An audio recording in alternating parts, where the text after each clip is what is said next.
Pinalawak panglalo ng Administrasyong Aquino ang programa nito sa kalusugan para sa mahihirap na Pilipino.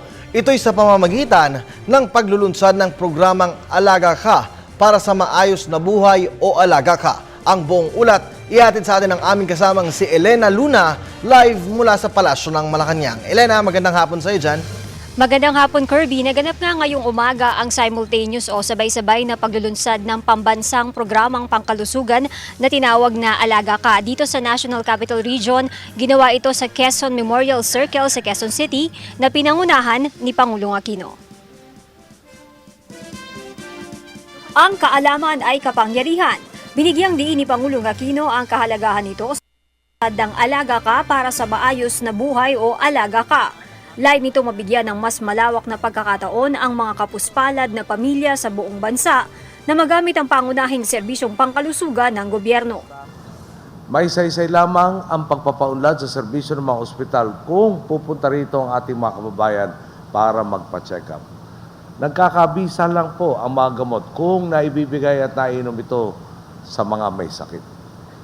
Sa inisyatibang ito, tiyak pong maiibsan natin ang bilang ng mga kababayan nating napapahamak dahil lang sa kawalan ng kaalaman sa mga serbisyong tutugon sa kanilang karamdaman. Programang ginawa sa Quezon City Memorial Circle ay isa lamang sa sabay-sabay na launching na ginawa sa 17 rehiyon sa bansa. Target itong imulat ang 14.7 milyong pamilyang benepisyaryo nito sa mga serbisyong pinagkakaloob ng Department of Health at PhilHealth. Hinihimok natin silang sagarin ang pakinabang na bunsod ng pagkakataong ito.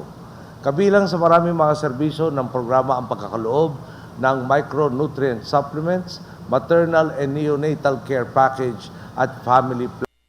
Bukod pa sa treatment package para sa TB at sa libreng pagpapagamot sa mga pampublikong ospital. Malinaw sa mga serbisyong ito, naniniwala tayong prevention is better than cure. Imbis na makontento na lang sa paglunas sa karamdaman, binibigyan kakayahan natin ang mga Pilipinong iwasan ang sakit at ang paglaganap nito. Ayon kay Pangulong Aquino, karapatan ng sino man, mayaman man o mahirap, nasa lungsod man o lalawigan ang magandang kalusugan. Ipinapaalala ng programa na may gobyerno na handang proteksyonan ang mga mamamayan sa mga alalahanin sa mga gastos kapag nagkakasakit.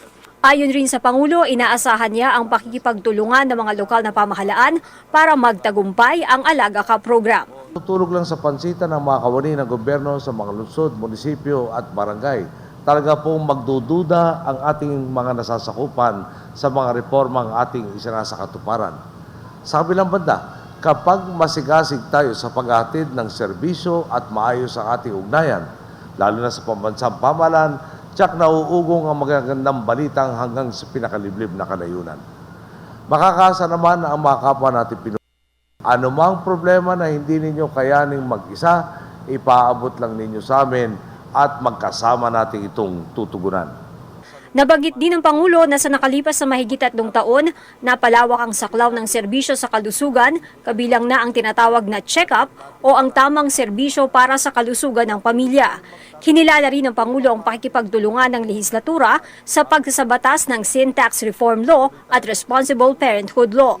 Ayon sa Pangulo, nagbibigay ang mga batas na ito ng kakayahan sa gobyerno na lalong magbigay lingap sa mga mamamayan.